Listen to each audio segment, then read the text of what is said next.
On aurait pu croire que l'UNESCO a retenu ce terme pour le Bénin. Parce que lorsque vous avez un code de l'information et de la communication voté en janvier 2015, promulgué en mars 2015, et publié au journal officiel depuis août 2015, mais qui n'a réellement pas d'application. Qui n'a pas d'application surtout par rapport à tout un chapitre qui a été consacré à l'accès à l'information, au niveau de l'administration. Mais curieusement, aucun acte n'a été pris conséquemment pour permettre aux professionnels des médias, pour permettre au public de jouir de cette prérogative. Nous sommes encore dans une situation comme si le code de l'information et de la communication n'a jamais existé.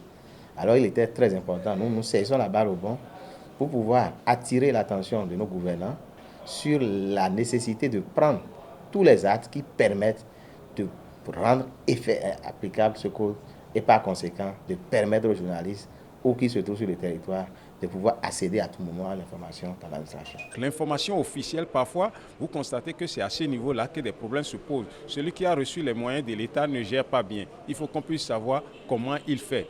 Quand on gère l'État, le Parlement, les institutions de la République, les associations, tous ces regroupements-là, il faut que les professionnels puissent avoir accès à l'information. Et il faut que les gens comprennent que c'est notre droit et nous en avons besoin pour travailler.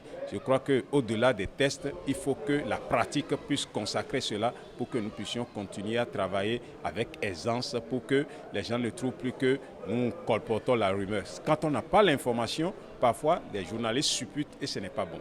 L'essentiel est déjà fait.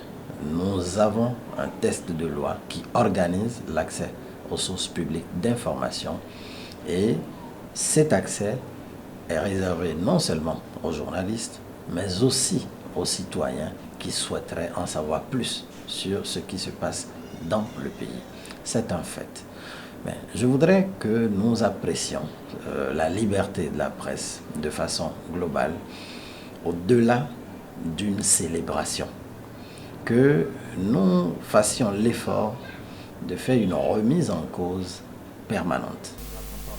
Ne regarder que du côté des acteurs politiques, mais nous avons également une part de responsabilité dans ce qui est affiché souvent comme classement de Reporters sans frontières pour choisir cet exemple.